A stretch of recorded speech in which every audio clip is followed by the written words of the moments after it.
This podcast brought to you by Extension Marketing. Check them out at extensionmarketing.com. There's a lot. There's so much to go to. It's insane. Okay. I'd like to welcome everyone to episode 2 of Living Your Life with Leanne Lang. I am beyond thrilled today to have joining us here, New York Times best-selling author. Most of you know her for the Eat Clean diet, but an amazing weight loss specialist, fitness model. I honestly believe a leader in the health and fitness industry, especially here in Canada. But great to be able to welcome Tosca Reno. So nice to have you here. Oh, Leanne, this is such a pleasure. I'm so glad to be here. Okay, and I'm glad that you're here safe. I just want to let people know, coming in from just past Toronto, it pretty much took you 24 hours to arrive here to the city, coming through a freezing rain, snowstorm. Everything. It was an adventure. It's an adventure. We're going to talk about this for a long time. I know. Absolutely, because I think this is going to be a wonderful partnership and friendship that goes on. And I got to be honest, I am truly in awe of your story.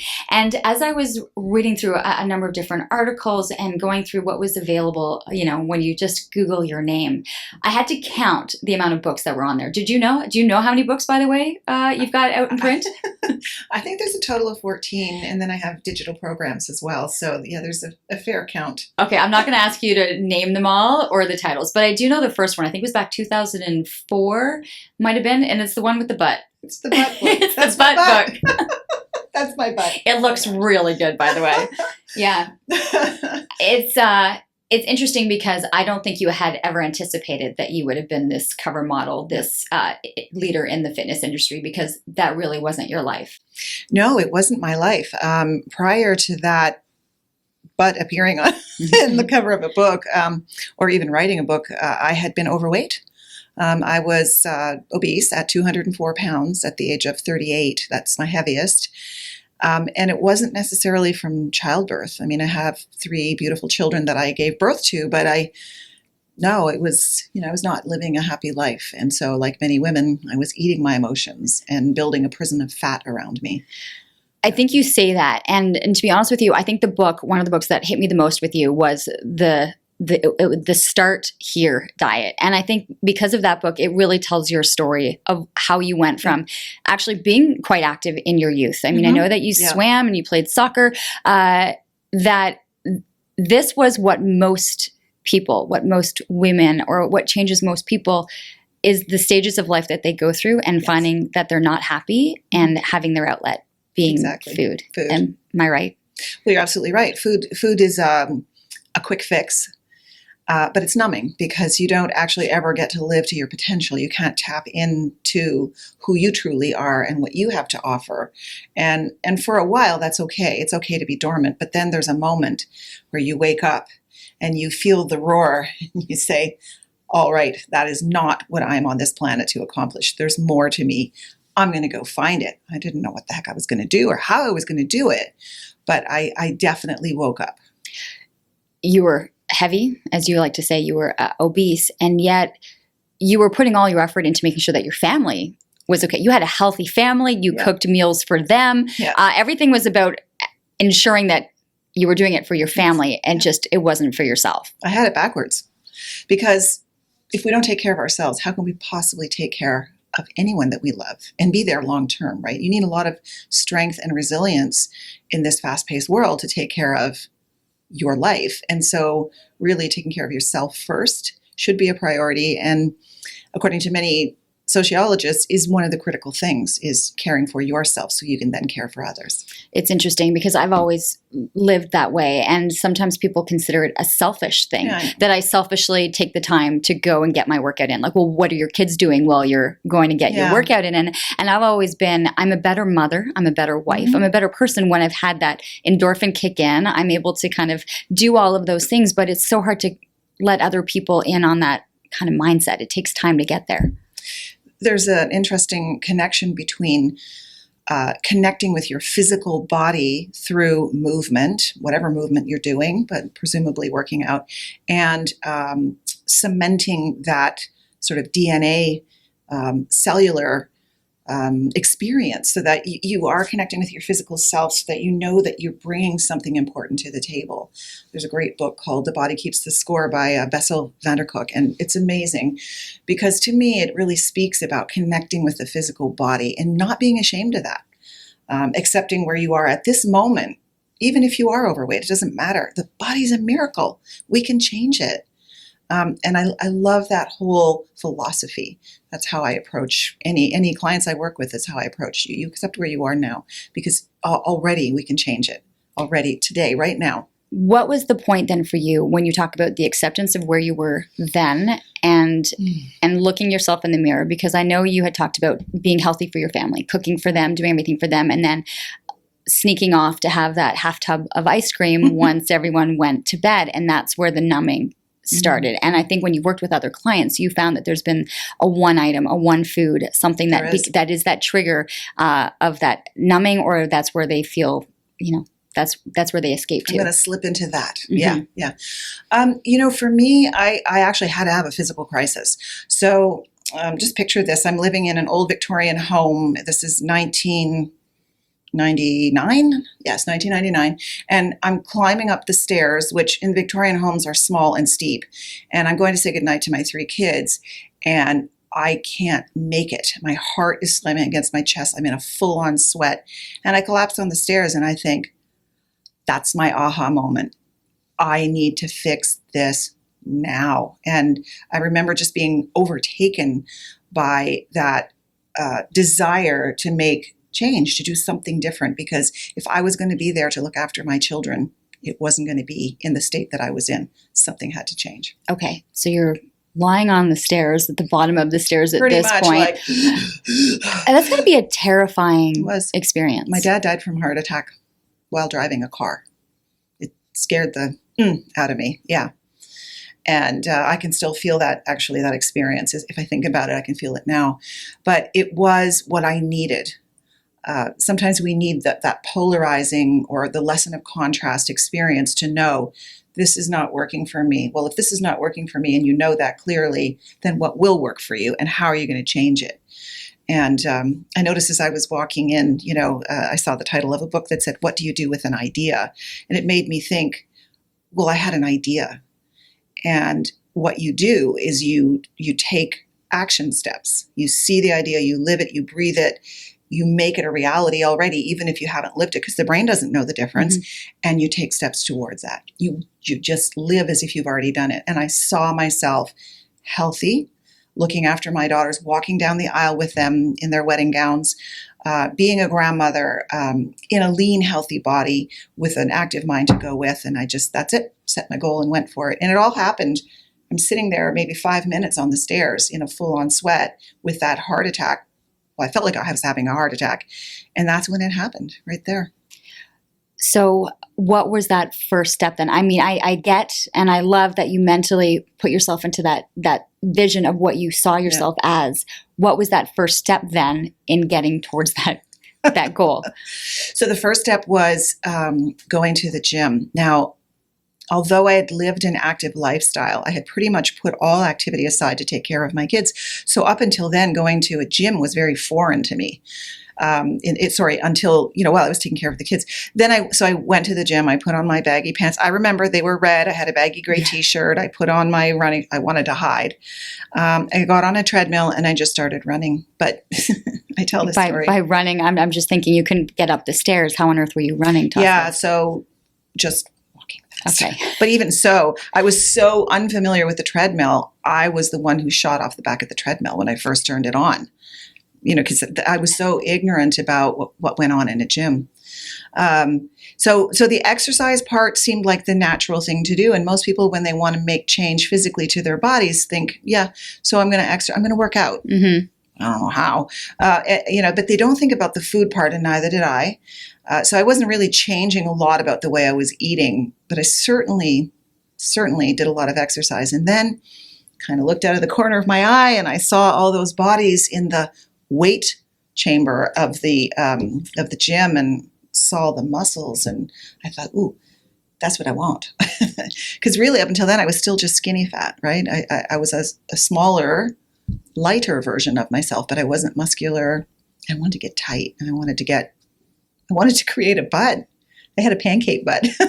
I love how you're talking about, I want those muscles, I want that butt, when, months prior, it's just I want to be able to get up the stairs to be able to get my kids to bed and kiss them goodnight. So you talk about, yes, you were exercising, but let's be realistic, and where you've done so much emphasis is the change in what you're consuming and in the food. And when did that dawn on you that as much as you were going to do in the gym, you weren't going to be able to get all those other things without changing the way you were eating?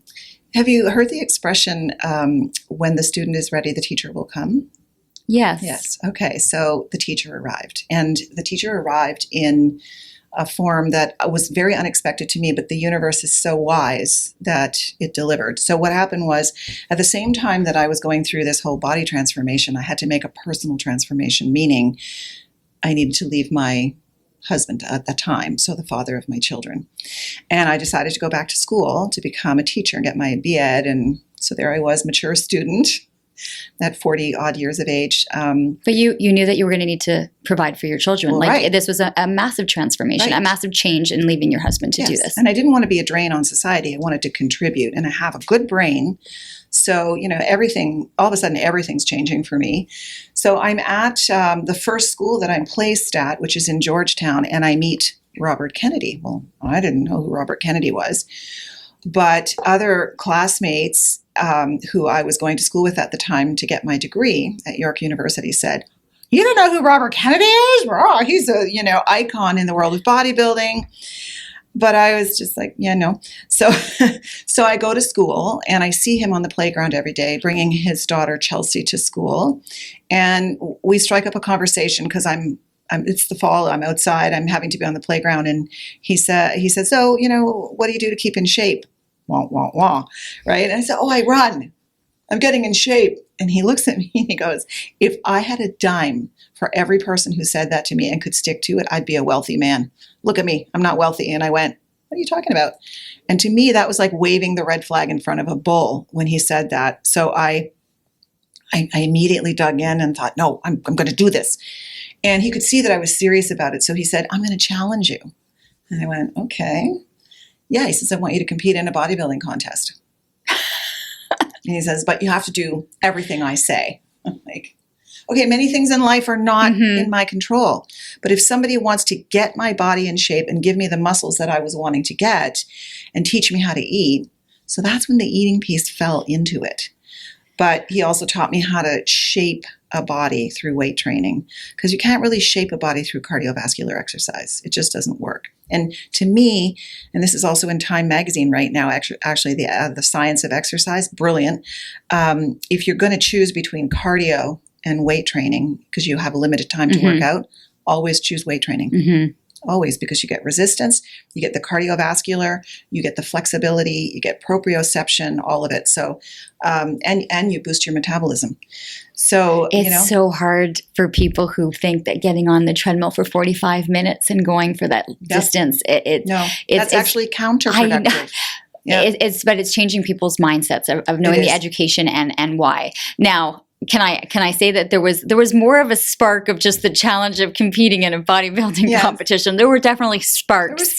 There were sparks on all aspects there. Yeah. That was really kind of igniting of a true love, of a relationship, and a wonderful kind of future that you were going to have together. Yeah, and I really had no idea who he was. I wasn't even looking for romance at the time, because I was, as I say, divorcing my first husband. So I really had just wanted to, get my financial feet underneath me and set my goals and become successful on my terms. But it appeared more and more that Robert was inextricably going to be a part of that transformation for me.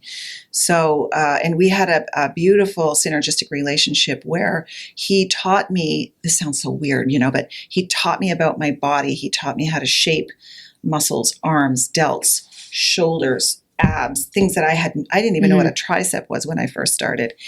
And through that journey, I also learned about him and understood that, this is a significant man. This is someone who is essentially responsible for bringing Arnold Schwarzenegger over to this country. They were boyhood friends in Austria. They trained together.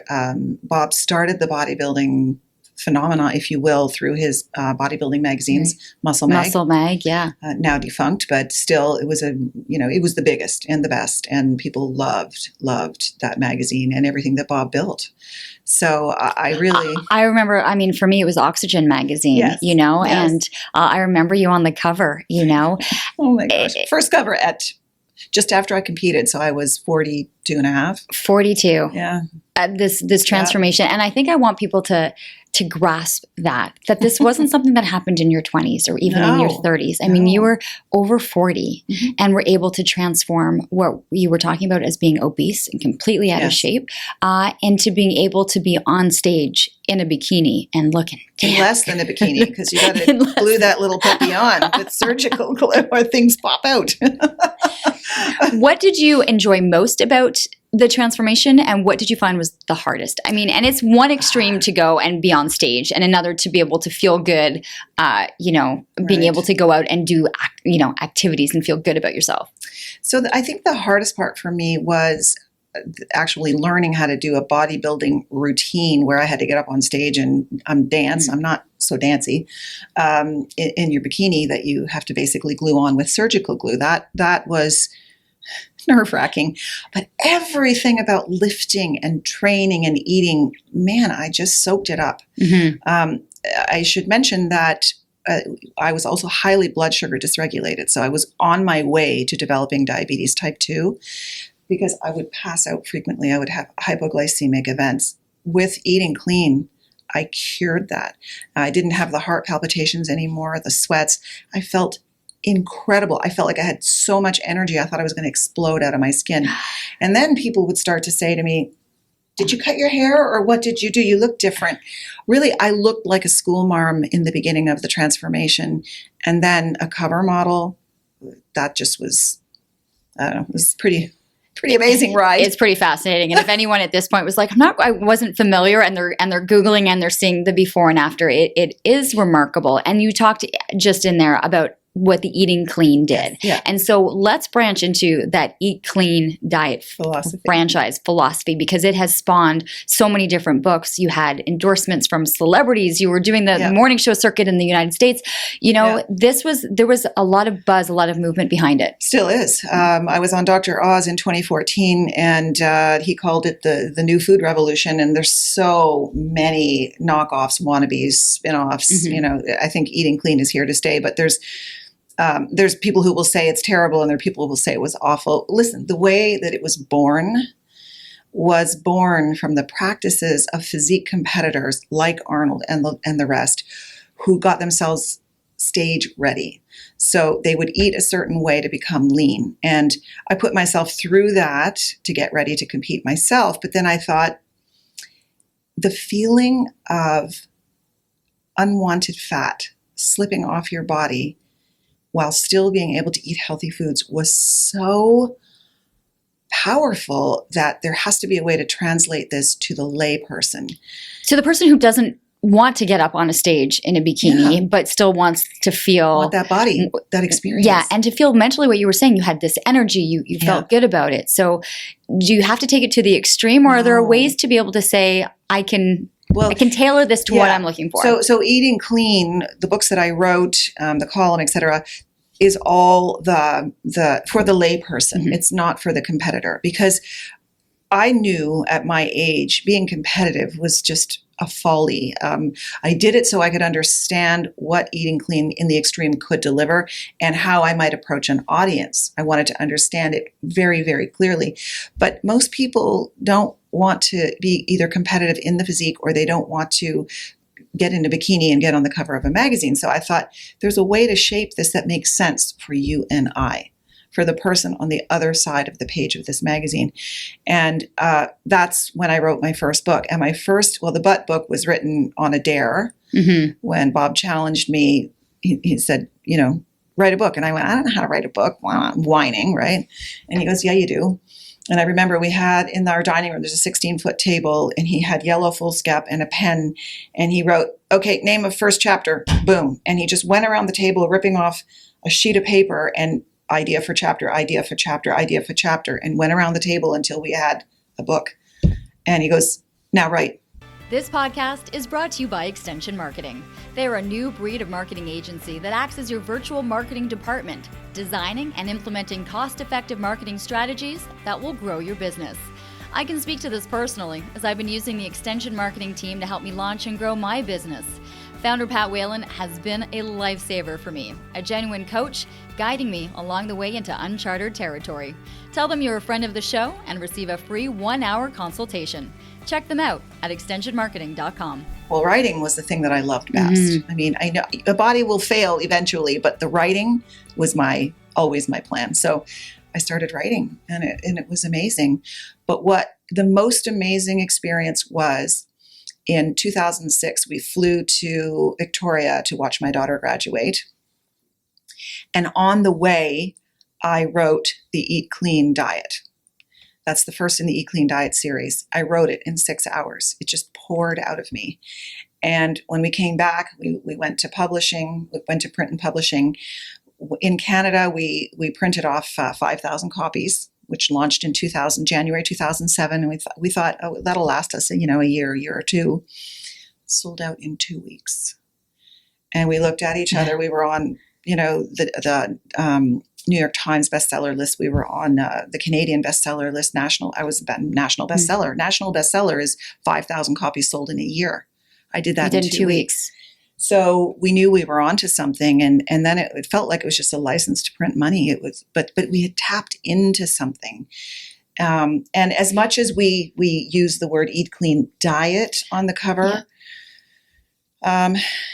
it's really a lifestyle. Okay. And that's so funny, because that was the one thing I really wanted to ask you. Yeah. I have a hard time with the word diet. It's not a word that works. It's such a negative, I find that it has such a negative connotation to it. So when I'm looking at all of your, all of the books, and I'm looking at things and it says Eat Clean and it has diet attached to it, I'm like, oh, just that word, it scares people. Yes, it does. And what I know from the Eat Clean is that it's a lifestyle. It's the choices, and it's not that this is going to be a short, you're going to be on this diet for 6 weeks. It's a lifestyle. It's a lifestyle, but it's a lifestyle that will give back in so many other ways that you want to take the negativity of that word diet out of there. That's why the next book will not be called The Eat Clean Diet. It'll be by the author of the Eat Clean Diet series, but it will be the lifestyle book. The lifestyle book. Yeah. Okay. So could you give us a Cole's Note version of, are you able to do that, of what it essentially means to eat clean? Yeah, well, I can give you a definition. Okay. So eating clean is a lifestyle way of eating to manage weight and wellness. And it depends on eating whole, nutrient-dense, well-sourced, properly prepared foods. So there's a couple of thoughts in there that probably need to be unpacked a little bit. Whole foods are always the best for us because they deliver a package of nutrients that we actually don't even know all of the goodness that exists in a whole food. But we know that when we take it apart, as we've been doing in our processed and refined food movement, we don't get the best of it. We break ourselves down. So eating the whole foods is a critical piece, but you have to understand where that food is coming from. Is it okay for me to eat a salmon that's been farmed and fed on grain? Well, ask yourself this question. When was the last time a salmon crawled up on land and ate grain? They just don't do it. And when they're farmed, they live in each other's feces and other things that are just not good for us. So ask yourself, well, where does that food come? Does that watermelon come from a toxic farmer's field contaminated with heavy minerals, pesticides, and toxins? Maybe. And then ask yourself, well, how do I prepare my food? So it's not enough to just eat grains. We have to understand, what do grains do in the body, and how am I best able to eat these without them ripping my gut apart, as we have seen with all the gut issues that have resulted from gluten. So there's a way to doing this that almost goes back more to the traditional way of eating. And as a nutritional therapy practitioner, which I am, you learn that the traditionally prepared foods deliver the most nutrients. So we have to soak and ferment our grains. We have to make bone broths. We have to ferment our dairy. We have to ferment our vegetables. We have to eat differently than we're eating today. That sounds like a lot of effort and energy for someone who needs to run to the grocery store on Sunday to be able to kind of get groceries for the week. So how are we supposed to shop different and think differently then as we're heading out to purchase the food that we're bringing back to our family? And I think it's brilliant that you bring that up because we can easily be overwhelmed. So I say... I think I've done okay. And as you're listing all of this off, I'm going... Nope. Okay. I got to change that. I got to change that. And I think I'm trying to do it the right way. Of like course. I'm intimidated right now. Well, the scope of eating is huge. As humanity, we are a collection of stories about nutrients that have served us and have not served us. That's overlapped in our DNA. And we've got this cumulative wisdom that in the last 100 years has been thrown overboard because we're going to the grocery store and we say, oh, this is food. And I look down an aisle of prepared cold cereals and see hundreds of options. That's not food. So the first, I think, how to begin is to question, well, what am I eating? Have the curiosity. Then think about the way you can make change that you can stick to. So maybe it's only drinking better water. But what does better water mean? Well, the number one nutritional deficiency in North America, bar none, is minerals. We are mineral deficient, followed closely by hydration. So how do you add or clean your water so you can drink it properly and get the most out of it? So I've taken to adding the Centevia Power Stick to mine. I'm not endorsed by that company to say this, but I know that it cleans water from fluorides and other types of toxins and adds minerals to it. It makes me feel better, strengthens the bones. We can also change. So that's water. That's number one. And that's probably, if you were to ask me, what's your quickest diet tip that doesn't cost me any money, but is still worth hundreds of dollars? Drink more water. Drink more water and take out the other beverages that are high in sugar or the juices, right? Like I'm thinking you've got your orange juice or your apple juice, but you're saying eat raw, right? You want your apple? I don't drink any juice. No. Nothing. No, I don't drink any juice because think about it. In a glass of orange juice, there might be the juice of, say, 6 oranges, right? Along with other things you don't know. So you're drinking that, and the pancreas gets this influx of sugar that is virtually impossible to deal with. So it has to go in overload to produce all that insulin to mop up all the sugar. And if you do that repeatedly, relentlessly, on top of all the sugary foods you're eating, it's of course going to be a problem for you, either with your weight or with managing blood sugar. So you get insulin resistance. There's so many problems. And then you are more predisposed to disease.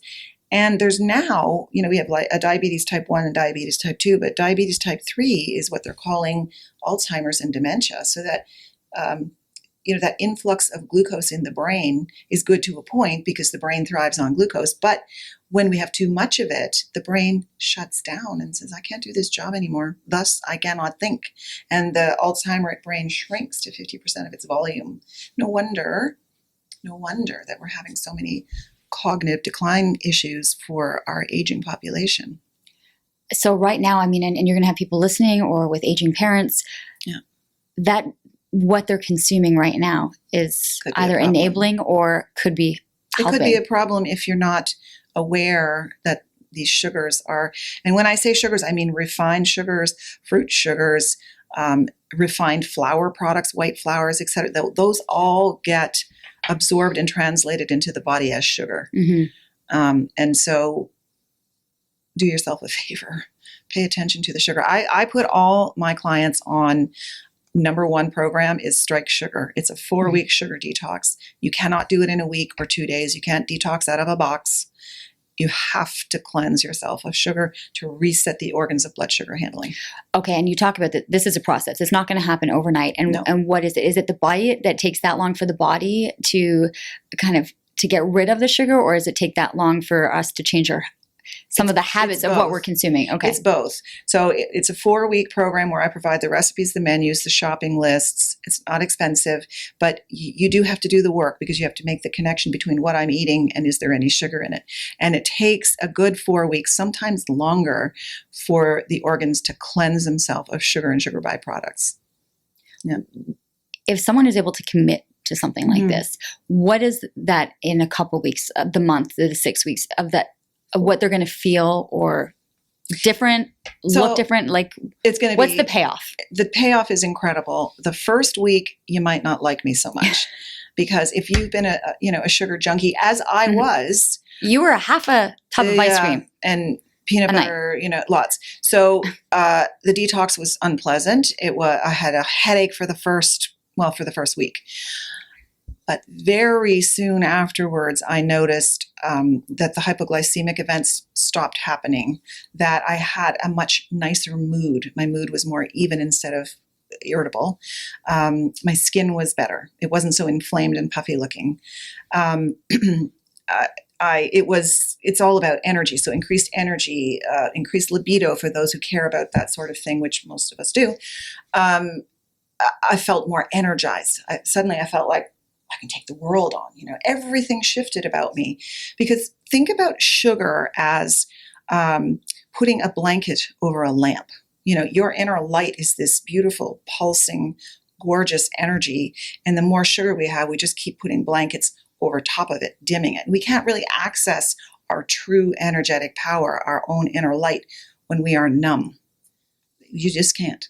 So it's like a reawakening for your body. Well, you're taking off the layers on the shade to eventually kind of bring reveal that light yourself, back. Right? And for many, this is, it's spiritual. They can't believe that they ever could feel this good again in life. Some people say that they are able to conceive where they couldn't before. They lose in the first week. In the first month, they lose anywhere up to 30, 35 pounds. That's usually a heavier person, but you can expect to lose unwanted weight at a rate of about 3 pounds a week. Your taste for sugar disappears, and you eat a green bean and you think, oh, this is delicious. And then you eat something that isn't good afterwards and you feel terrible. So that's your body telling you everything is waking up, everything. It's funny, as we were in discussion prior to this, talking about how the body knows best. The body is your biggest indicator of what is really happening in your life. You're right. And for it to feel a certain way, it changes everything.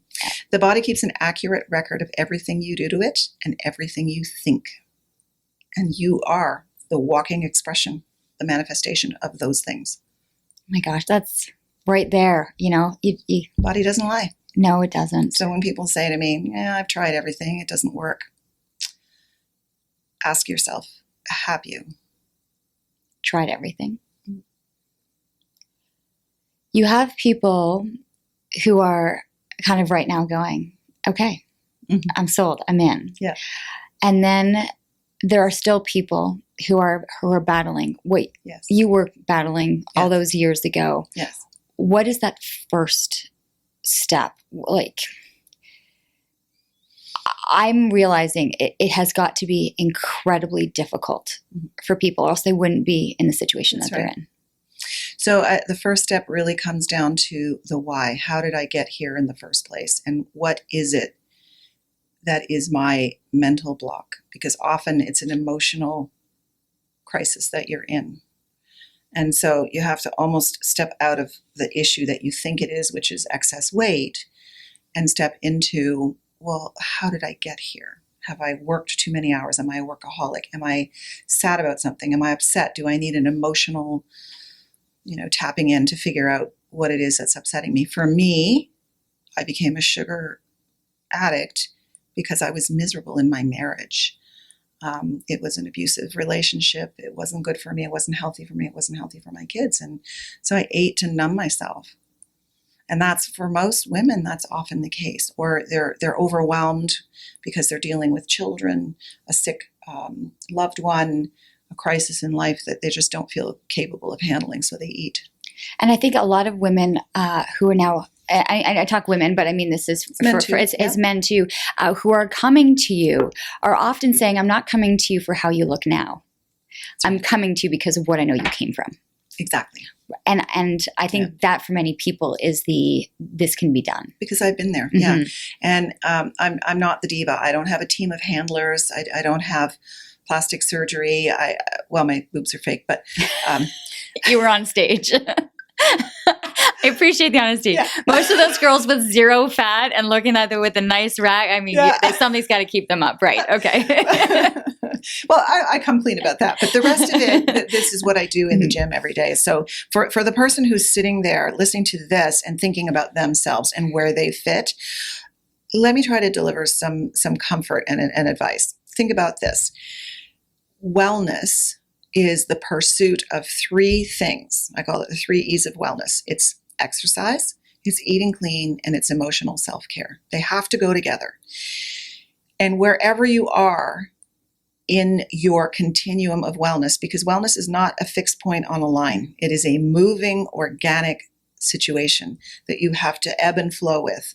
And you can think, I'm at my peak right now, life is good, I'm lean, I feel great, and then life deals you a blow and reassess, and you're either nearer or closer to your optimum. So accept where you are. Say, you know what? Yes. January's come and gone almost. My resolutions are out the window because for 80% of us, they're gone. But something's missing. What can I do? I can sit and think, well, I got myself 30 pounds overweight because I'm not happy in my job, because because somebody's got cancer, because this, because that. Accept it. And then accept the fact that you can make change with simple measures. If you did nothing else, if you didn't even want to eat clean, but you said, okay, I'm going to drink more water, I can commit to that, and I'm going to quit eating sugar, follow a 4-week detox plan, follow mine, follow somebody else's, doesn't matter. Your body will change already. Within 3 hours of not eating sugar, the blood is chemically different. It's less sticky. In 3 hours. Keep that up, and that blood becomes healthier by day. And it changes from a highly acidic environment that is subject to disease to something healthier. And you keep going and you begin to feel that energy. I just spent a week in Florida with 3 other couples who we did the strike sugar. I made all the food, and we saw the detox happening right there in front of our eyes. And the fact that they could sleep better through the night was immediate, that they could move their bowels regularly, which means once, twice, 3 times a day, not once a week, which is common. That's common. We saw the changes right there. So it can be that fast. It's just about a decision. That's the decision that I think we're hoping many people can come to grasp with, that it's there, and it doesn't need to be, okay, well, I'm going to wait until, I'm going to start after this point, or I'm going to, as many people do with these New Year's resolutions or with any, it can start like right this second. Right now. And it doesn't even have to be big, sweeping, dramatic changes. The ones I'm talking about really are, you need to be drinking 3 liters of water a day anyway, and sugar isn't a food anyway. So anybody can subscribe to that. I can make those changes, and you can. What is happening now? I mean, you've got a pile of books that we can go through, but are you able to do this? You're working with clients. You're right outside of Toronto, so you're on the road. You're talking. You're at a lot of different health conferences. Are you still able, and do you still enjoy the one-on-ones or speaking with women or with men who have dealt or are going through what you went through? Like, do you still have that satisfaction? Is that where your joy comes from, of seeing other people transform? Yeah, my joy comes from helping people access that transformative quality within themselves and never feeling like I am better than or more than. I mean, I've been there with you.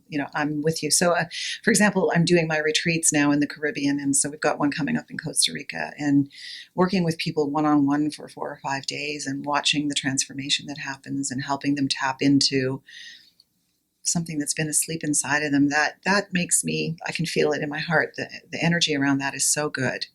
And I want people to realize how possible it is for them. You book a trip, you're going to Costa Rica. You have to know the mindset going into something like that this isn't going to be sitting beachside and having 10 of those pina coladas that you would normally do on a beach vacation. No. The morning, so we arrive, and it's usually an evening gathering where we set goals. I outline what's going to happen, and I get raw. I tell people my story, which the last 5 years has not been a pretty story. So where one might think I have a Cinderella life, I don't. But I want to invite that kind of honesty because in order to tap into the most transformative power that you can possibly achieve out of those 4 or 5 days, we need to get real about that. We all go to bed early, and in the morning we get up. The first thing we do is a 1-hour hike down a hill, which we then have to come back up to the ocean. So you do it opposite. Mm-hmm. Yeah, I get them, we chat, and, we can do this, so the water's nice, and now we go back. Then we have breakfast. There's a chef that creates the meals. Yeah. I've worked with him to create the clean menu. And then we do a workout. We do 3 workouts the first day, but we also do meditation, which I find is incredibly healing and powerful. Lots of journaling. We share stories. There's some massage. I'm very excited because we're adding the trip to the Blue Zone. We go to Nicoya to see, do you know what the Blue Zones are? I was going to say no. There's 5 Blue Zones in the world, and Blue Zones are areas where people regularly live to well over 100. Okinawa, Japan, Sardinia. Yeah. Oh, yeah. So there's Nicoya in Costa Rica. So I went the last time, and oh my God, I was so emotional the whole time. It was incredible. But, we sat at a table and had lunch, with a traditional lunch, Costa Rican lunch, with 12 people, and the men were flirting, but they're all, they walk, they have their teeth, the blue sparkling eyes or brown eyes, they're joking, and they're over 90, they're over 100. And so this for me is the culminating experience, because that's wellness. That's wellness. So I want people to tap into the beauty and the joy of that. Are you able, it's funny because you talk about this joy of being in these places and understanding that there could be people in their 90s and in their hundreds that are living this way. And yet with your husband, and you talk about the last 5 years being incredibly difficult, there's still disease, there are still cancers. And I know that he passed at the age of 73 with complications from cancer. And for someone who knows their body and knows how clean it must have been, how frustrating and how devastating that must have been to have lost him in such a way. Robert died from stage 4 lung cancer. Robert was my second husband and my true love, but he had lived, a good part of his life without me. So there were lots of things that I didn't know. And if we want to talk about how emotions affect our health, that third piece in the definition of wellness, according to the World Health Organization, emotional self-care. Robert had some horrible things happen in his life. His first wife committed suicide after their son at the age of 11 was basically physically destroyed by a car accident. So Robert lived with that grief and didn't express it. He is a stoic Brit. And so if you were in Asian medicine to look at where the center for grief is and where disease may come from, the lung is a center for grief.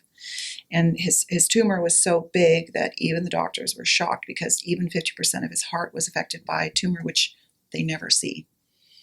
So he lived with a lot of unexpressed emotion and a lot of secrets, which revealed themselves after he passed. And so this was difficult, and cancer has many components. We have to be careful what you think, because your brain is always listening.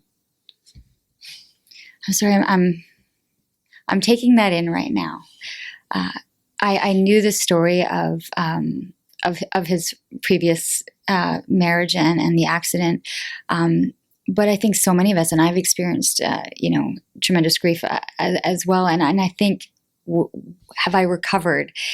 Have I allowed my body then to flush out what I'm assuming with Robert was holding on to this darkness, within the body. And so for everyone to understand the effects that it can have internally and what we're doing, that's a big step to take. Very big piece. And I will admit that while I had the eating clean and the exercise down, I did not have the emotional self-care down. And I became, with losing, so Braden passed in 2011 and Bob died a year later. A year after that, I was forced to bankrupt Bob's business, and then discovered that all my earnings from my books had been used to try to keep his business afloat, unbeknownst to me. And then we were forced to go dark. I couldn't conduct any commerce or where I had to go dark for a year until the bankruptcy was discharged. I lost my dad when I was young, but there was so much loss. I was so stuck. I just didn't know what to do. And thankfully, I have my yoga teacher is my dear friend, Angelica, and she helped me by inviting me to attend her meditation classes and her healing classes. And slowly over time, I got better at it. The first class I went to, we were invited to share our stories, and I thought, I have a doozy for you. How long is the class? And so I listed off a few things, and I remember one of the participants saying, "It's all an illusion. You chose that." And I wasn't ready to hear that. I wanted to rip her eyes out. I admit that. And then over time, learning how to handle energy, how to dispel it, how to accept what's coming at me, how to meditate through it, how to make peace with myself. I'm getting better at it. So when I say eating clean is a lifestyle, and I'm going to be very proud to add that to the title and take the word diet off, I've learned it, and I'm pretty sure those are the gifts of all the loss that I have had to endure over the last few years. I'm pretty sure that's what I was meant to learn. I think we're grateful of what you've been able to learn, and that there's an ability and a gift for you to want to be able to share it and to be able to help others through it in the same capacity. And it's interesting because I look at you and there's such a vibrance and such a joy and such I look at you kind of going, I want that. And so to understand that we all have a story and we are all dealing with our own battles. And so to be unique and to care for each other, I think is so important. And I do feel you feel better when you're giving than anything else. Well, I learned from reading The Power of the Kabbalah, if you can all imagine for a moment, shut your eyes and imagine pieces of a puzzle. And we are all, when we dump it out of the box, we are all those pieces. But the whole thing comes together when there's no space between the pieces. And so when you do something good for another, just for the sake of doing good, not because you want something out of it, the space shrinks between each of us and we come closer and become more powerful, and we have more to give as we do that. I can't wait to spend more time with you, Tosca. Thank you so much. I think this is it's a lot to kind of breathe in and breathe out. And of course, people can find more information. I mean, that Costa Rica trip sounds amazing. Where can people then go to find out more about you and the programs? And then, of course, your upcoming book. How are we going to find you? So ToscaReno.com, and that's all you have to do. Go there. It's all there. And Leanne, I wanted to say thank you for being a storyteller, because we do need you to tell the stories. Oh. Thank you. And that's it. We are living your life. That's your episode number 2.